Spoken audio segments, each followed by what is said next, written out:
Hey guys, Akil here. Welcome back to the Trading Coach Podcast. I got a special podcast episode for you today where I'm going to share with you a recent lesson I taught to a group of traders on supply and demand. Now, this is a visual presentation, so if you're able to, get over to Spotify, get over to YouTube. That way you can watch it and see the charts and graphs or whatnot. If not, you should be able to capture the bulk of the education without the visuals. There just may be kind of one or two points where I'm referring to a graph and you'll have to use your imagination of what it looks like. All right, let's hop in. Let's talk about how price moves next. And again, we're going to dive into price charts tomorrow. I'm going to show you candlesticks and we're going to talk about strong and weak and trends and no trends and stuff like that. But I want to take this bird's eye view first and foremost and just give you a real understanding of how the markets actually move.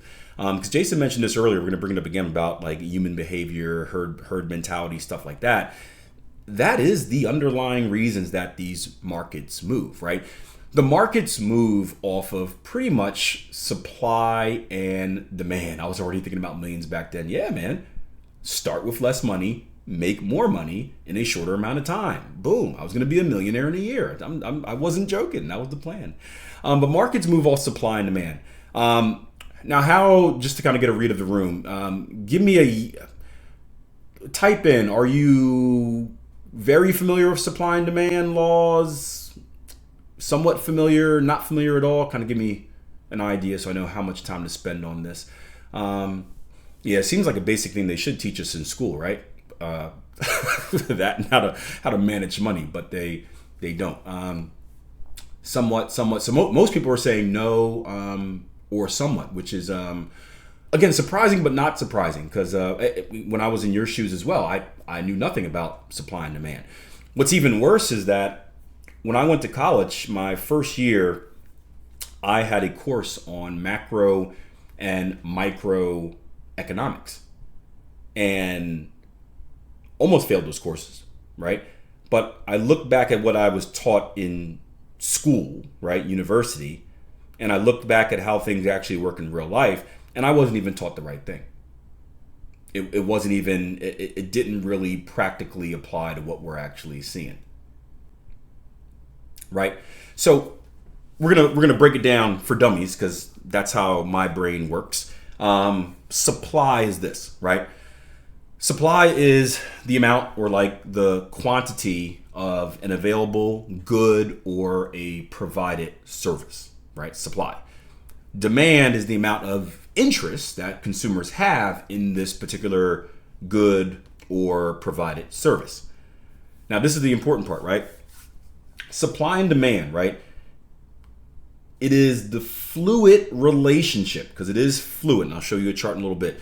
It is the fluid relationship between buyers and sellers, or providers and consumers, of a good or a service and its price.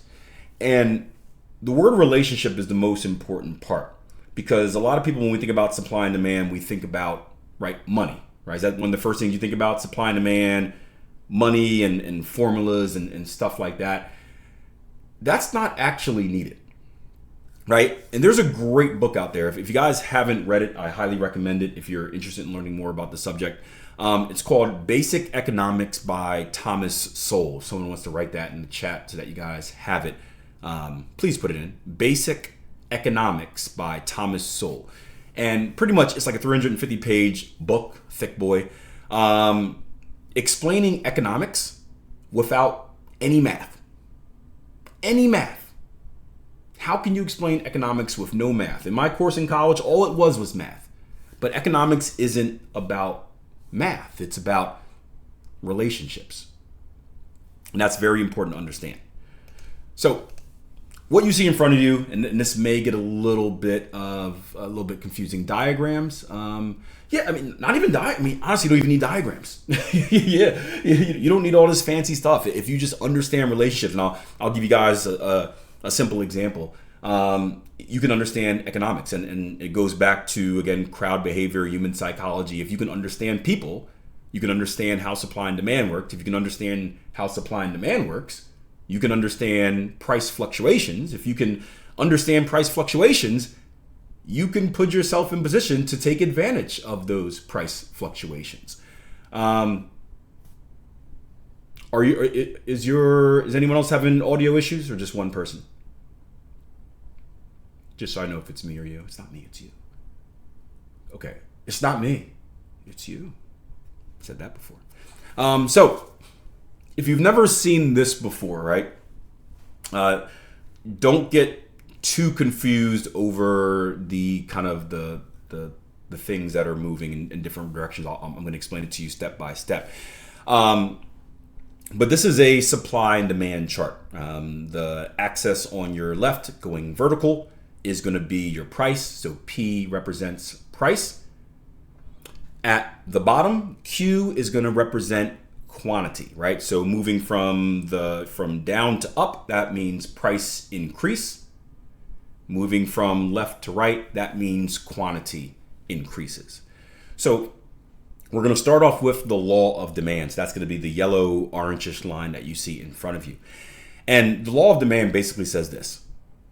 When prices go up, demand is less, right? Does that make perfect sense? If something gets more expensive, you buy less of it. Would you guys agree? For you guys that go shopping, things that you would normally buy, you're like, oh, I buy this every time. And all of a sudden, pasta, instead of being 69 cents, is like $2. You're like, I don't like pasta anymore. I'm not going to buy it, right? So when price goes up, demand is less, right? Spending more money. If price goes down, demand is what? Oh, toilet paper. That's a good one. Oh, that's a really good one, Wilson. Hopefully I remember that for later. Yeah, when price goes down, demand goes up, right? Again, going back to something that you would normally buy from the supermarket. When it's on sale, do you buy less of it or do you buy more of it?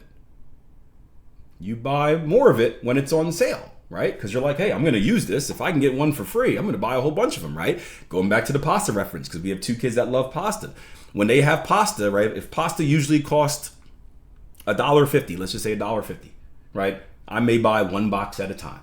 And I'm like, the kids will have to, make do with it. But when it goes on sale and it's 10 for $10 and I can save 50% per box, I'm showing up to that grocery store with a cart full of pasta because we will eat it eventually, right? It's the same type of deal. But again, it's that you can do the same thing without any prices in there. It's just a relationship. So that's the yellow line, right? The yellow line is going to represent your demand. Next is the law of supply, right? And this is going to be if you think about demand from the consumer side, think about supply being from kind of the producer side, right? If the price of a good that you're producing as a producer goes up, right? You want to sell more of it, right? So let's say you're selling this pasta.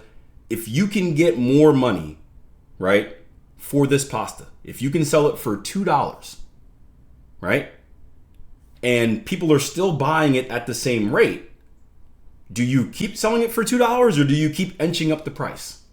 What would you guys say?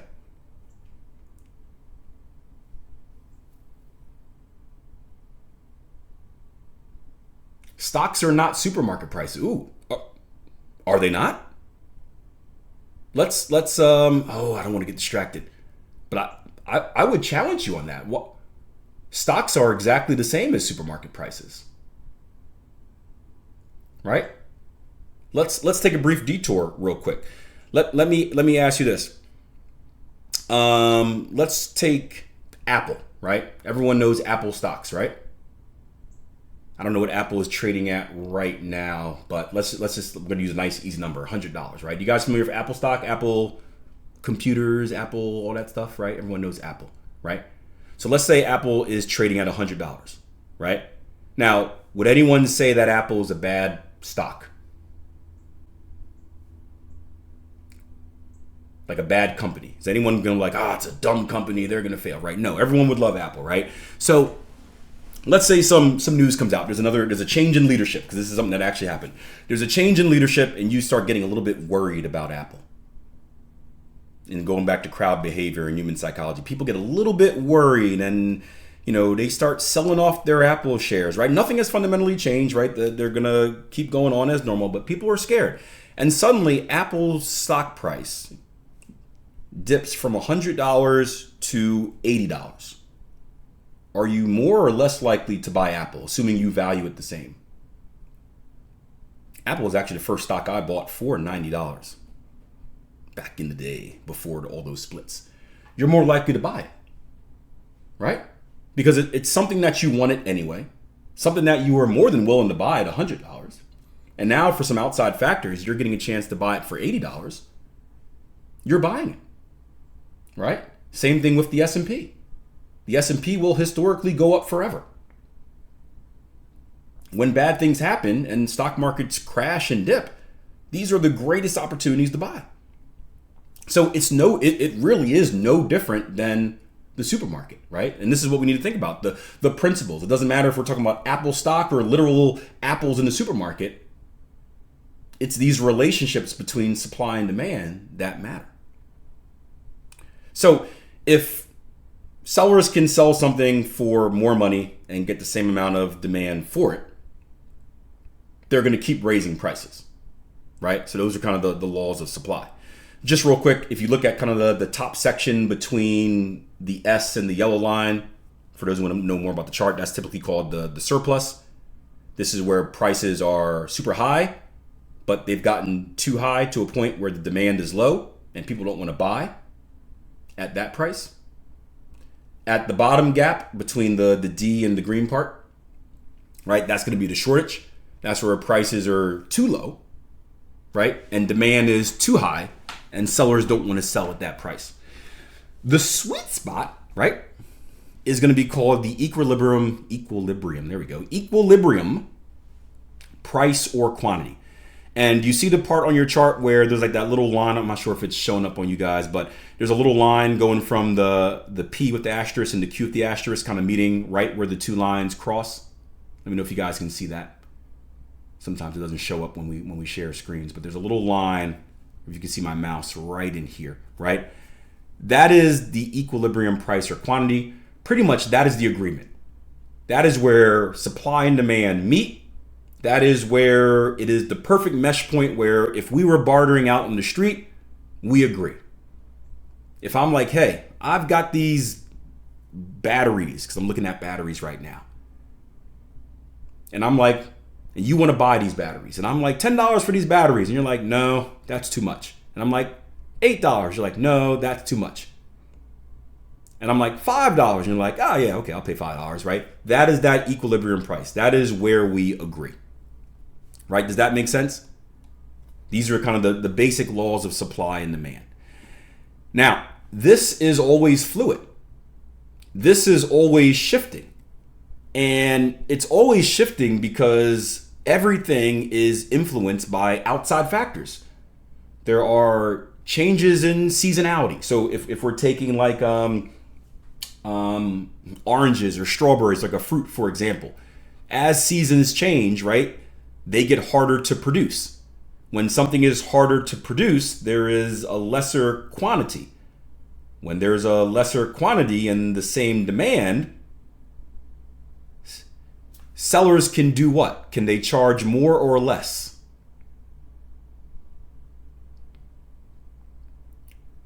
When there's a lesser quantity but the demand is the same, they can charge more. Same thing with any type of shortages. Or, someone brought up toilet paper earlier. Who remembers COVID? Anyone? Or did you delete it from your brain? Anyone remember COVID? Yeah, still kind of here, right? We just forgot about it. Yeah. Great investment opportunities in COVID, by the way. I never felt more selfish in my life. When COVID hit, I remember it was me, Jason, Darren, we were looking at the different markets and we're like, oh, we are getting discounts out the you know what. There were so many discounts available. Horrible what was happening in the world, yes. But from a selfish financial perspective, everything was like 50% off. It was like going into a store and they were like going out of business sale. It was amazing. But yeah, there was this thing that COVID that happened, right? And I remember this was an interesting case study because I've never been through a pandemic before. I've been through recessions and stuff like that, but never a global pandemic. So I like tracking these things because I believe that things repeat. And when they do repeat, if you can understand and read the reaction of people and the market, you're better prepared to do it next time. You guys with me? It's a weird way of thinking, but this is the investor brain in me. Like, so I've been through recessions before. My first recession, I had no idea what was happening. It was crazy. I panicked and blah, blah, blah, blah, blah. Each recession after that, I know exactly what to do, because the markets, like the chart that Jason showed you, they repeat the same daggone patterns all the time. Like, it is ridiculous how consistent the markets are. But it doesn't surprise you, because the markets are based off human behavior. And as humans, we are pretty predictable, right? So I looked at COVID as a case study where I saw what happened. And, God forbid it ever happens again. But if it does, I've got a war chest ready for it. And my kids will have a war chest ready to take advantage of the next COVID, if it happens. I hope it doesn't happen. But you learn from these moments. But one of the things that I was shocked about, because I'm like, okay, eggs, milk, bread, stuff like that is going to go up whenever there's like snowstorms or whatever like that. The basic things that we buy from the supermarket go up. The thing that I did not expect was toilet paper. Toilet paper became, if oil is black gold, we're going to call it white gold. Toilet paper was gold, right? It was, there was plenty of milk. There was plenty of bread. There was a security officer in front of the toilet paper line. I'm not even joking. He wasn't a security officer, but he was like, a strong person that worked at the grocery store. Seriously. He was like, I would walk down and grab however much bread I want, right? I would make some French toast, like, peanut butter and jelly. My kids eat it all the time. I grab some milk. We go through milk like water here. So I'm like, we need we're a little short on toilet paper. Let me, grab a 12 pack or something like that of toilet paper, right? I started to make my right down that line. The guy, he said, hey, hold on. I said, hey, what's up? He's like, I need you to stop right here. I said, why? What's happening? He said, I gotta let you know. There is a one grab per person limit on this toilet paper, right? Did you guys experience that? This was like, my dad had told me stories about this back when he was young, and I think it was like a gas crisis, whatever like that, and they were only allowed to fill up their cars like on certain days of the week. I had someone watching me to make sure I only grabbed one bag of toilet paper. And then he patted me down and I was going to the store, make sure I wasn't hiding it. In my defense, I did try to stack one under my shirt. But still, I felt violated. But the fact was, you look at the demand of toilet paper in that situation was way up, right? So demand, this little orange thing right here, demand was super high, right? Supply for toilet paper was what?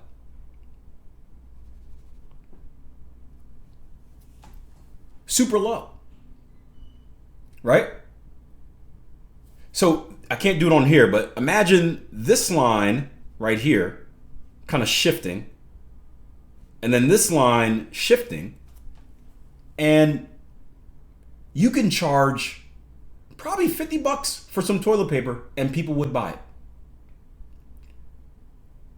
The demand was super high because people need clean bums first and foremost. I think that's all agreed upon. But also demand was high because supply was low. People were hoarding toilet paper, so there wasn't any left for people to buy. So and we dealt with this as well, as you get down to that last roll, and it's Taco Tuesday. You know what happens after Taco Tuesday, right? And you need toilet paper. Because you're desperate, are you willing to pay more or less for it? Serious question, because this is, all jokes aside, like this is how supply and demand works, right? When you're desperate, it's something that you need. It's a necessity. You're willing to pay. You would never pay if you're normally paying $10 for toilet paper and they rose the price to $20, you would never buy it. You'd be like, I got enough, I'll just wait it out. But you don't see the supply getting any more. It's very, very low, and you're running out. You're in a desperate situation. You're willing to pay a lot more than you normally would. And guess who knows that?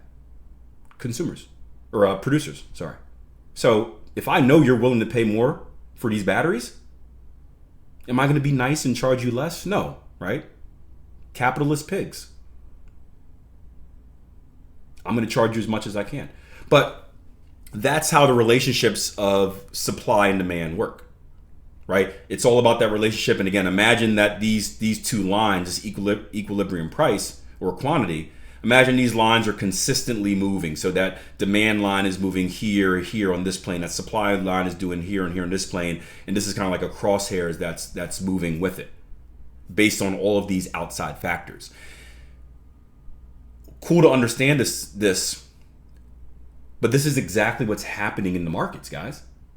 And the cool thing about the markets is that when you're looking at a price chart, you're watching these fluctuations in real time, right?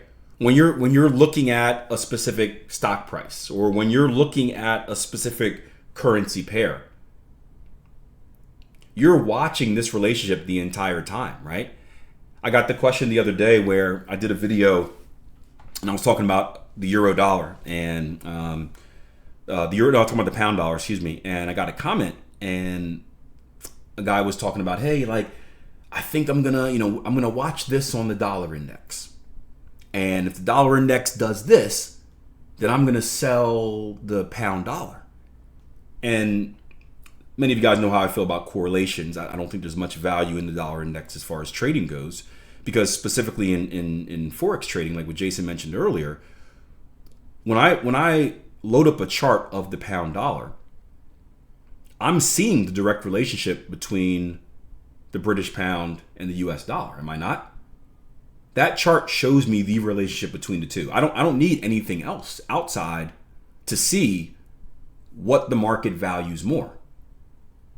If price is going up, I know it values the pound more than the dollar. If price is going down, I know it values the dollar more than the pound at that specific price. So we get a real-time look at this thing. That's all supply and demand in a different type of sense. A real-time look at this moving. So again, just remember 4 things that can happen in the market when it comes to like supply and demand. These are pretty much simple. Supply can increase. Shoop. Supply can decrease. Shoop. Demand can increase. Boop. Demand can decrease. Those are the 4 things that can happen. So real quick, so demand for electric vehicles will go up. Tesla share price will reflect that. Yeah, it will. And same thing when competitors enter the market, right? So there is, what is it? I'm not too familiar on it, so I don't want to speak on it. But I don't know if Jason, if you've heard about this, like, what is it? Isn't there like a hydrogen car that are being produced? Have you guys heard about that? I don't know much of the details, but there's like a hydrogen-based car that is being produced, and it's and it would it would destroy, what's that other battery that's really bad for the Earth that they're mining out of Africa and destroying the planet, whatever that is, right? I think it's lithium, right? Is that it, lithium? Again, I don't want to speak like a pro on this because I'm just getting into this, but I believe it's lithium. I get these words confused. I got to check my notes. But so think about it like this: if you're looking at these lithium batteries and lithium car being made for cars and whatnot, and you're like, okay, this is it. This is the future. I'm going to invest in whoever's making this, and then you hear of, hey, there's this hydrogen thing on the rise. And this is a similar, but probably much safer version of the lithium thing, right? How do you think that's going to affect whatever car maker is creating the lithium batteries? If now there's an alternative, a competitive alternative, and a competitive alternative that might overshadow them, right? That's going to have an effect. Now, again, so if we're looking at that as an investment idea, and I love that you guys take me down these paths. I'm easily distracted, but I love this. This is why I make my presentation short on purpose, because I know I get distracted. Going back to what we spoke about earlier. So did we mention any figures, any dollars, any numbers, any digits at all? Did we talk about how much they cost or how much no. What did we look at?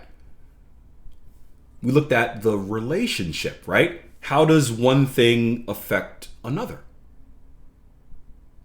Right? If one thing is taking 100% of the share, but oh no, another thing inches its way in, that original thing has a smaller interest, right? Those are relationships that we're looking at when we're talking about supply and demand, but investing and trading in general. And just imagine this from all different perspectives, right? Jason started off by talking about elections. One of the biggest things with our election and this happened way before it, but Trump is pro digital currency. So as kind of the reality of Trump winning got closer and closer, and he eventually did, what do you think happened to Bitcoin? What did you see happen to Bitcoin? I don't know if Cody's in here. Cody's one of the traders we worked with for years. He's made a killing. And he was on this way back at the beginning of the year because he's a pro trader, pro investor, getting ahead of everyone. Instead of waiting for the victory by Trump, he got ahead of it at a cheap price. He said, okay, I know if this guy wins, it's going to have this effect, right? So again, no numbers, relationship. If person X wins, then it should have a positive relationship on thing A by thing A in anticipation of person X win. Right? So you there's all types of ways you can do this, not to get too technical inside of stuff. But again, it's understanding relationships. It's understanding how crowd behavior works. Think about it like this for one more example, right? Let's say you've bought Bitcoin in advance of Trump winning because we know if Trump wins, that's positive for Bitcoin. So we know this as smart investors. The general public doesn't know this. How do you think the general public, all your friends that know nothing about investing, how do you think they're going to react once it hits the news cycle and says, oh, Bitcoin's up because Trump is blah, blah, blah, blah, blah? They're probably going to rush into the game, right? You think? We saw this before with crypto. Everyone, should I rush them? They're going to rush in and buy it. And guess what that's going to do to price? If they could afford it. Well, they got ETFs now you can do. Get a cheaper exposure. That's going to push price up even more. So good old Cody who invested earlier in the year, he's already treading in that pool when that wave just came and just boom, pushed price out. Or pushed price up, I should say. So again, it's relationships and understanding people. If you can understand that's the reaction that we're likely to get, you can not only get in at good points in the right direction, but you also know when to get out.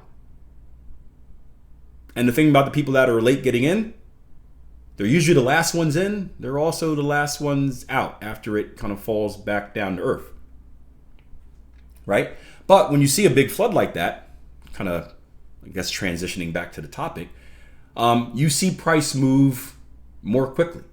So when it comes to supply and demand, and again, we'll look at this more tomorrow when we look at actual candlesticks, but speed matters too. It's not just the interest in the specific thing, it's the rate in which there is interest. So you can think about the financial markets as being like an auction.